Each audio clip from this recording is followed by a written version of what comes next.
Welcome friends, बहुत बहुत स्वागत है आपका आपके अपने चैनल हमारी ट्रिक पे।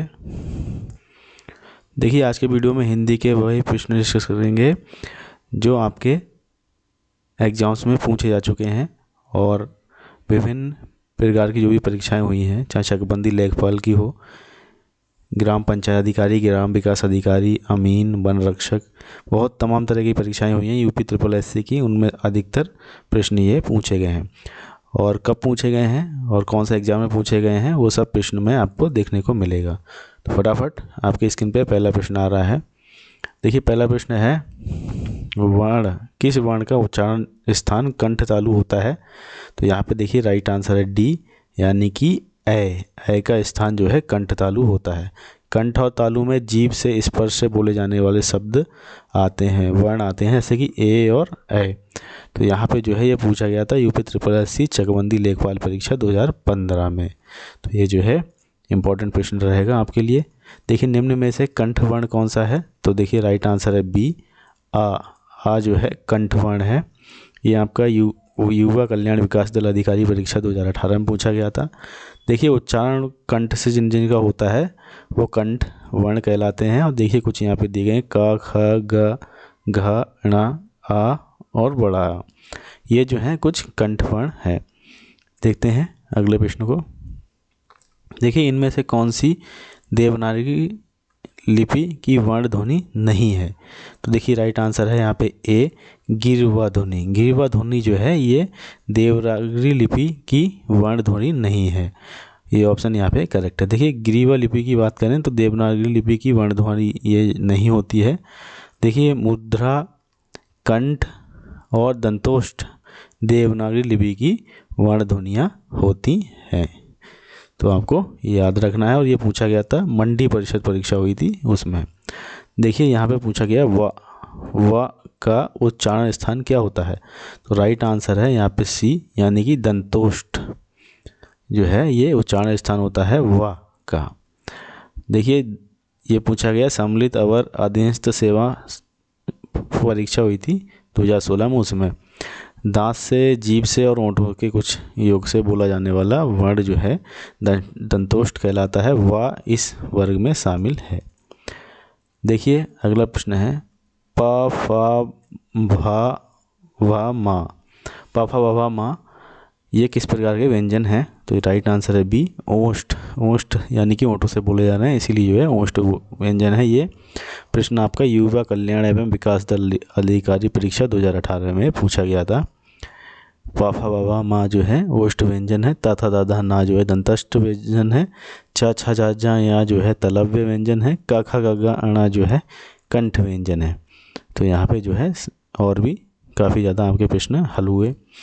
देखिए, दंतोष्ठ ध्वनि कौन सी है? तो राइट आंसर है ए, यानी कि वा। और ये आपका विधान भवन रक्षक वन रक्षक परीक्षा 2016 में पूछा गया ये प्रश्न। वा जो है दंतोष्ठ ध्वनि होती है, या तालव्य ध्वनि, फा ओष्ठ ध्वनि और राम मुदंत ध्वनि कहलाती है। तो देखिए इंपॉर्टेंट प्रश्न है सभी। हिंदी शब्दकोश में छा का किस वर्ण के बाद आता है स्थान? तो देखिए राइट आंसर है का वर्ण क्रम में जो है ये सम्मिलित होता है। ग्राम पंचायत अधिकारी 2016 में ये प्रश्न पूछा गया था। देखिए, डॉक्टर हरदेव बहारी के राज्यपाल हिंदी शब्दकोश के अनुसार सर्वप्रथम का शब्द जो है तत्पश्चात क, इसके बाद छा वर्ण आता है। तो ये जो है इस तरह से इसकी व्याख्या है। और देखते हैं अगला प्रश्न को। निम्न में ओष्ठ वर्ण कौन सा है? तो राइट आंसर है डी, ऊ, छोटा ऊ।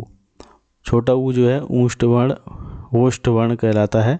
दोनों ओठों के स्पर्श से बोले जाने वाले वर्ण जो हैं ओष्ठ वर्ण कहलाते हैं, जैसे कि छोटा ऊ, बड़ा ऊ। पा वर्ग जैसे पा वर्ग में आते हैं फ, फा, ब, मा, छोटा और बड़ा कंठ वर्ण, और छोटी बड़ी ये सब तालव्य वर्ण होते हैं। देखिए, छोटी बड़ी, चा छा जा जा या आदि का उच्चारण किससे होता है? तो राइट आंसर है सी, ये सब जो है तालव्य से होते हैं, यानी कि आपके दोनों जबड़ों के बीच का जो एरिया होता है वो तालु यानी तालव्य कहलाता है। और ये सब जो है तालव्य व्यंजन कहलाते हैं। छोटी बड़ी, चा छा झा झा या और शा ये तालव्य हैं, इनका उच्चारण तालु और जीभ के स्पर्श से होता है।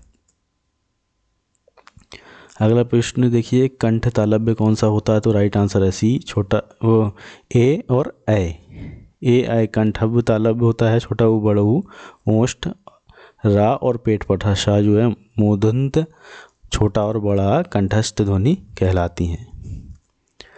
अगला प्रश्न देखिए ऐ के उच्चारण स्थान का नाम है, क्या है? तो ये जो है कंठ तालव्य से बोला जाता है। ये परीक्षा हुई थी यूपी SSSC राजस्व निरीक्षक परीक्षा 2016 में ये प्रश्न आया था। स्वर जो है जैसे कि ए और ए का उच्चारण स्थान कौन सा है? तो राइट आंसर है सी, कंठ तालव्य उच्चारण स्थान इनका होता है। सी ऑप्शन करेक्ट है। राज्य कृषि मंडी उत्पादन परीक्षा 2018 में प्रश्न पूछा गया था।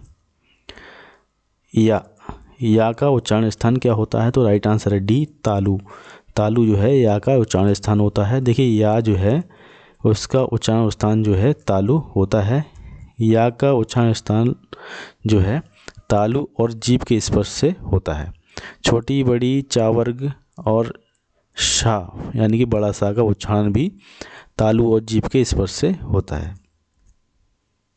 देखिए जीवा यानी कि अपनी जीभ जो है कि नोक जब ऊपर के दांतों की पंक्ति के सामने वाले दांत के ऊपरी हिस्से के संपर्क में आकर वायु के प्रवाह को अवरुद्ध करती है, ऐसे उच्चारण स्थान को क्या कहा जाता है? तो देखिए काफ़ी इम्पोर्टेंट प्रश्न है और ये आपका राज्य कृषि मंडी परिषद परीक्षा 2018 में पूछा गया था। राइट आंसर है यहाँ पे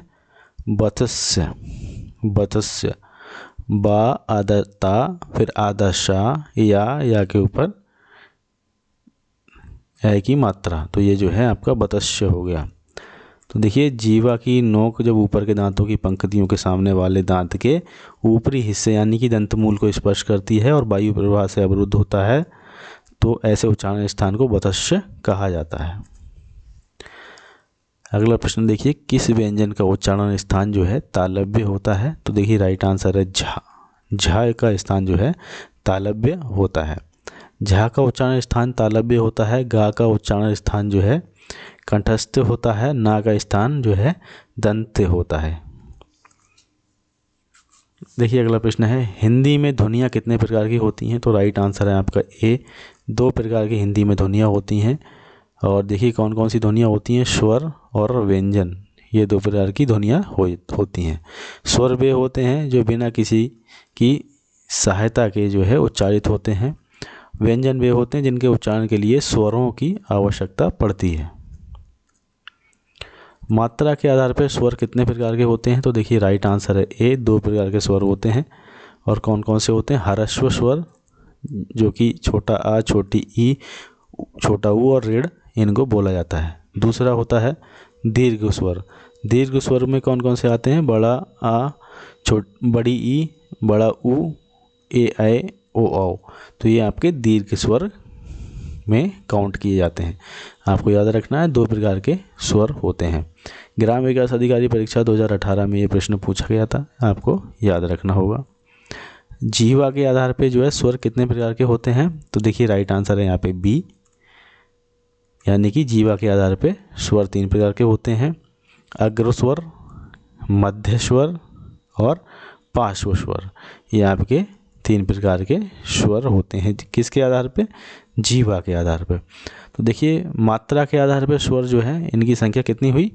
2, और जीवा के आधार पे स्वरों की संख्या हुई 3, तो ये आपको याद रखने पड़ेंगे।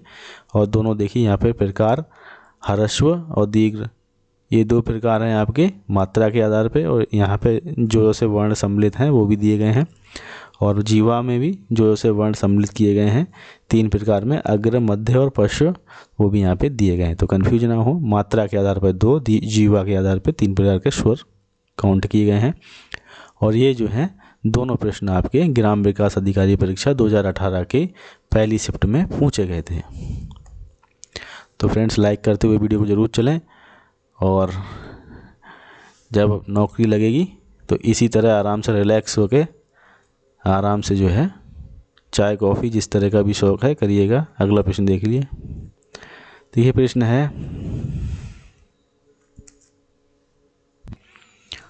जिनका उच्चारण स्वतंत्रता से होता है और जो व्यंजन के उच्चारण में सहायक होते हैं उसे क्या कहते हैं? तो राइट आंसर है बी, स्वर। स्वर जो है इनका उच्चारण जो है स्वतंत्रता से होता है, इनमें व्यंजन की आवश्यकता नहीं पड़ती है। और हिंदी में स्वर कितने होते हैं? इनकी संख्या जो है 11 होती है। देखिए हिंदी भाषा में ह्रस्व स्वरों की संख्या कितनी होती है? तो राइट आंसर है 4 संख्या होती है ह्रस्व स्वरों की। देखिए जिन स्वरों की उत्पत्ति दूसरे स्वरों से नहीं होती है वे ह्रस्व स्वर कहलाते हैं। ये 4 होते हैं। कौन कौन से होते हैं? छोटा आ, छोटी ई, छोटा ऊ और ऋढ़, ये आपके ह्रस्व स्वर होते हैं। ये पूछा गया था, कनिष्ठ सहायक परीक्षा हुई थी जूनियर असिस्टेंट की 2016 द्वितीय शिफ्ट में ये प्रश्न पूछा गया था, तो इम्पोर्टेंट प्रश्न रहेगा आपके लिए। अगला प्रश्न देखिए, निम्न में से दीर्घ स्वर कौन सा है? तो देखिए राइट आंसर है ए। दीर्घ स्वर आपको पता ही होगा, जिसके लिए जो है बोलते समय ज़्यादा वायु मुंह से निकले, जैसे कि छोटा आ, ये आपका दीर्घ स्वर नहीं है। और बड़ा आ ऐसे करके बोलेंगे आप आ, तो इसमें जो है ज़्यादा वायु निकल रही है, तो ये आपका दीर्घ स्वर हुआ। फिलहाल में जो है ये आपको पूछा गया युवा कल्याण विकास दल अधिकारी परीक्षा 2018 प्रथम शिफ्ट में। देखिए हिंदी में स्वरों की संख्या जो है 11 होती है, ये आपको पता ही होगा। इन्हें 3 वर्गों में बांटा जाता है। देखिए कौन कौन से? ह्रस्व, दीर्घ और संयुक्त स्वर, ये आपके 3 स्वर होते हैं, 3 प्रकार के। ह्रस्व स्वर में छोटा आ, छोटी ई, छोटा ऊ, ऋढ़ होती है। दीर्घ स्वर के अंतर्गत बड़ा आ, बड़ी ई, छोटा बड़ा ऊ, तथा संयुक्त स्वर में जो है ए, ऐ, ओ, औ आते हैं। फिलहाल में जो है यहाँ पे ए ऑप्शन करेक्ट है। दीर्घ स्वर जो है यहाँ पे बड़ा आ है। वर्ण तालिका के अनुसार जो है ह्रस्व, दीर्घ और लुप्त क्या है? तो राइट आंसर है ये आपके स्वर हैं। निम्न में से दीर्घ स्वर कौन से हैं? देखिए मैंने अभी आपको बताया था दीर्घ स्वर, अब आपको बताना होगा। राइट आंसर है दीर्घ स्वर जो है आपका बड़ी ई जो है आपका दीर्घ स्वर के अंतर्गत है।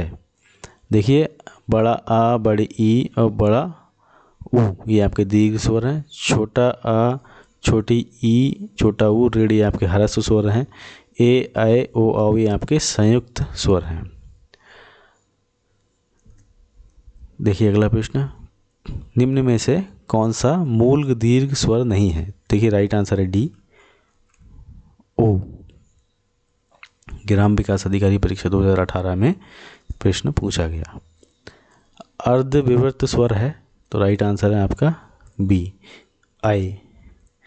भाषा विज्ञान की दृष्टि से बड़ा ऊ जो है किस प्रकार का स्वर है? तो राइट आंसर है डी, पार्श्व संवर्त। देखिए भाषा विज्ञान की दृष्टि से जो है बड़ा ऊ जो है के उच्चारण में जीभ का पिछला हिस्सा काम आता है, अतः ये पार्श्व स्वर होता है। बड़ा ऊ के उच्चारण में जो है ओष्ठ यानी कि ओंठों के जो है वृत्तमुखी या गोलाकार तथा जीभ के ऊपर उठने के कारण संवृत ध्वनि उत्पन्न होती है। अगला प्रश्न देखिए, हिंदी वर्णमाला में अंग और आहा क्या हैं? तो देखिए राइट आंसर है अयोग वाह शब्द इन्हें कहा जाता है। पूछा गया था, आबकारी सिपाही भर्ती परीक्षा हुई थी द्वितीय शिफ्ट में, ये पूछा गया था 2016 में ये प्रश्न आया था। हिंदी वर्णमाला में अंग और आहा जो है अयोग वाह कहलाते हैं। और भी शब्द इनमें काउंट होते हैं, छात्रा, ज्ञान और छा। देखिए ऐसी कौन सी 2 मात्राएं हैं जिनका प्रयोग तो किया जाता है किंतु उनका समावेश स्वर में नहीं किया जाता? तो राइट आंसर है बी, अंग और आह, ये अयोगवा होते हैं।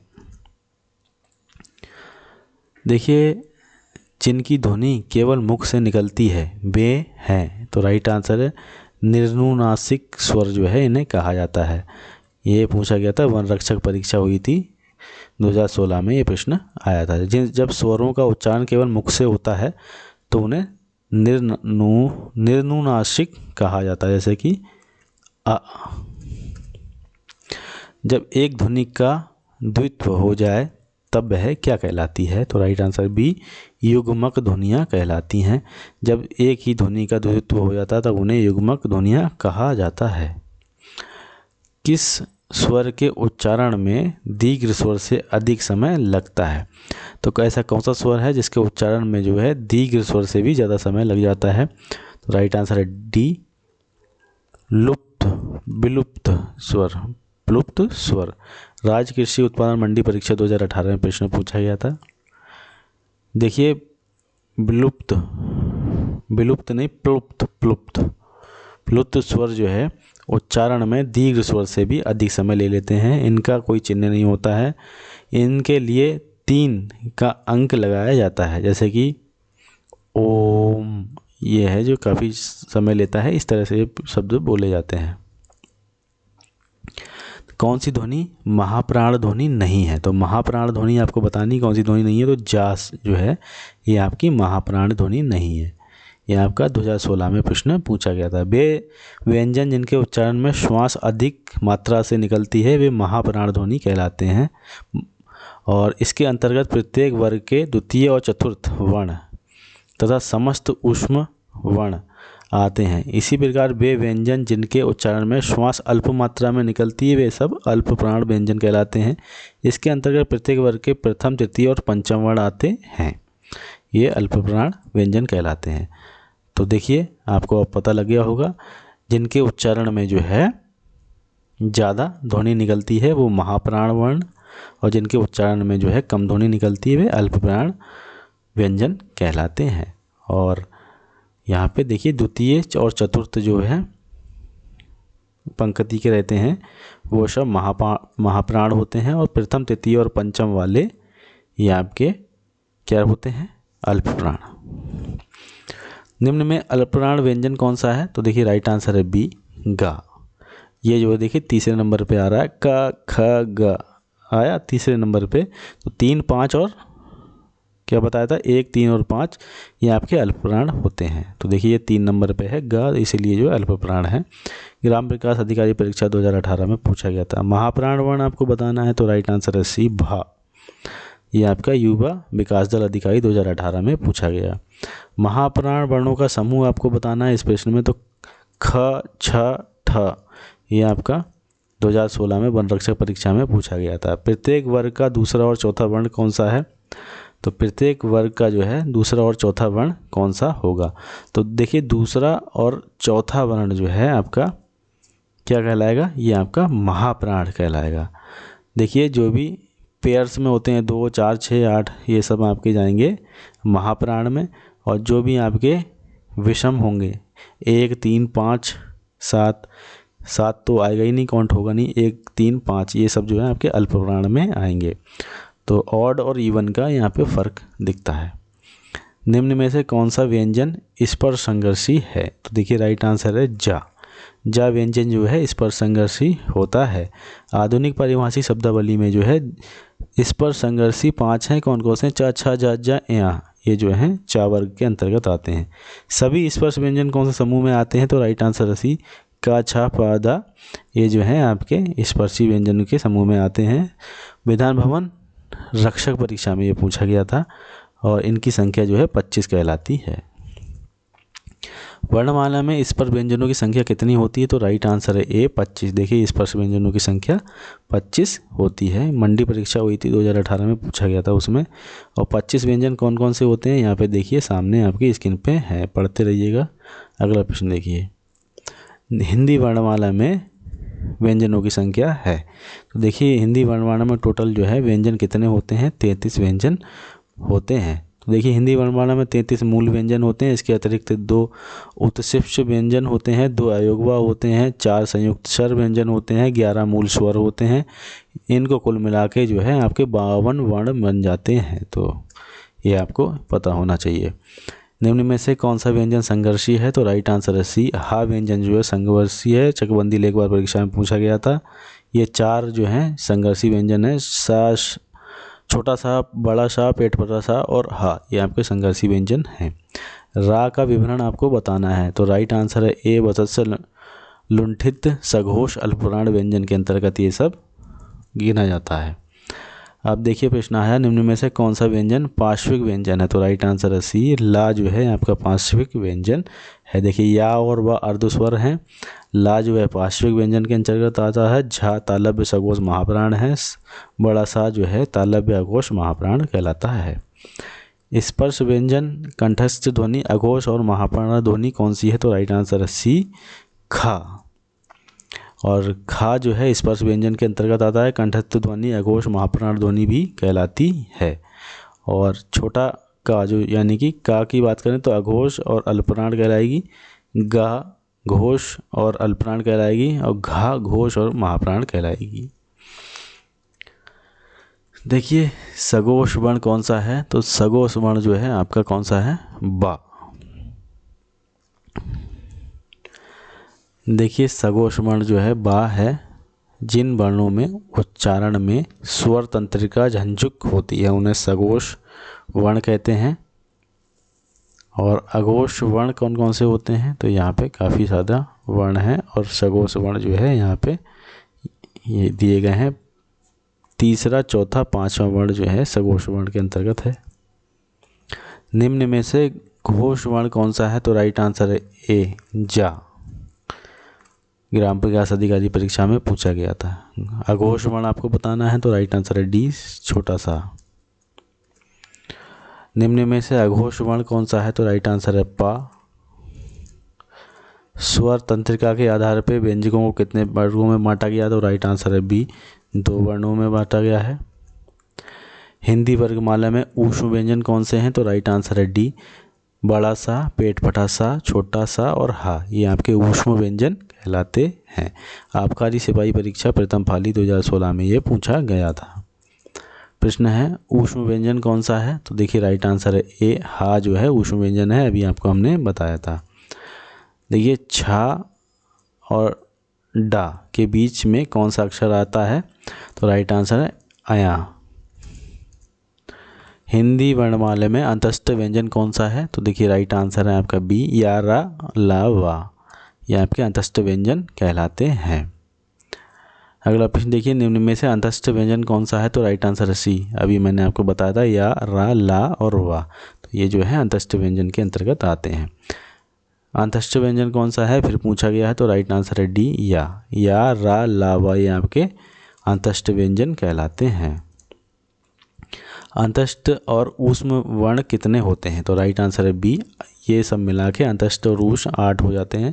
अंतस्थ होते हैं या, रा, ला, वा। ऊष्म होते हैं बड़ा सा, पेट फटा सा, छोटा सा और हा, ये टोटल मिला के 8 वर्ण आपके हो गए। निम्न में से शा का क्रम किस वर्ण के बाद आता है? तो राइट आंसर है ए, का के बाद जो है छा आता है। ये किसके अनुसार आता है? डॉक्टर हरदेव बिहारी राजपाल, इनकी हिंदी शब्दकोश के अनुसार ये आता है। देखिए हिंदी शब्दकोश में का के बाद कौन सा व्यंजन दिखाई देता है? तो राइट आंसर है डी, छा।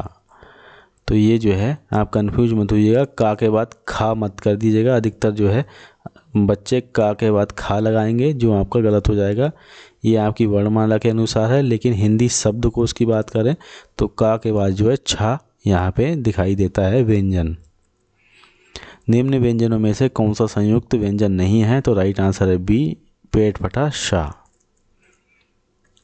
लिखित भाषा में मूल ध्वनियों के लिए जो चिन्ह मान लिए गए हैं और जिस रूप में लिखे जाते हैं उसे क्या कहते हैं? तो राइट आंसर है लिपि। जो मूल ध्वनियों के लिए जो है जो चिन्ह मान लिए गए उन्हें लिपि कहा जाता है। देखिए 2 व्यंजन जब एक साथ मिलते हैं तो क्या कहलाते हैं? तो राइट आंसर है संयुक्त व्यंजन कहलाते हैं। उच्चारण की दृष्टि से संबल ध्वनि का कौन सा वर्गीकरण है? तो राइट आंसर है ए, संपर्क कहलाता है। देखिए एक से अधिक वर्णों के मेल को क्या कहते हैं? तो देखिए राइट आंसर होगा अक्षर।